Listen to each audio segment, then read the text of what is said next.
Testing for heavy metal toxicity. Now, heavy metals are ubiquitous. They are a scourge of modern living, and it's become really an integral part of our industrialized culture. You'll find metals such as aluminium, cadmium, our waters in copper pipes, so copper, lead, mercury. They're found in so many different foods, in our household materials, even our cleaning products, personal products, as well as chemicals.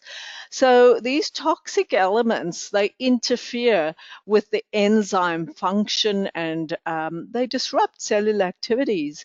They often removed from blood circulation, and they get shunted away to tissues, and they get stored in various sites in vital tissues such as your heart or your kidneys or your bones, etc., and they disrupt biological functions.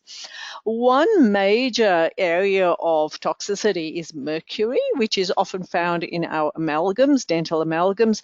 Mercury can be measured in a urine test, or one can identify and differentiate between mercury that is organic and inorganic. In other words, did that mercury toxicity come from a food source such as fish, for example, or has it been stored as a result of an amalgam in your dental work? So the quicksilver mercury test identifies mercury levels and differentiates between organic and inorganic using a hair sample, a blood sample, urine sample, etc.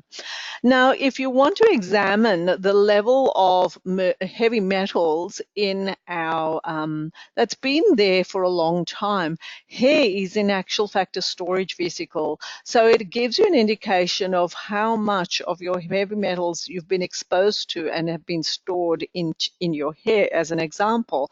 So past exposure and what is currently there can be measured in hair. You can identify both minerals and metals in a hair sample. In addition, one can also have a look at what's metabolically active, what's floating around in the body in terms of metals. And this can be done either in a urine test or in a blood test. So heavy metals analysis can be identified through a urine sample or through a blood sample. For example, if you've been exposed to a gas leak, for example, or a huge amount of toxins that have created some level of respiratory distress rather suddenly, a urine sample before and after would be ideal.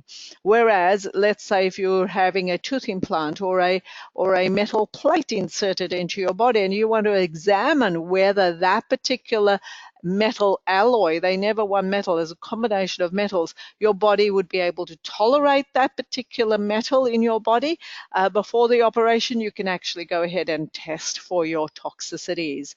In addition, one can also identify these heavy metals and minerals either through a fecal sample or a saliva sample.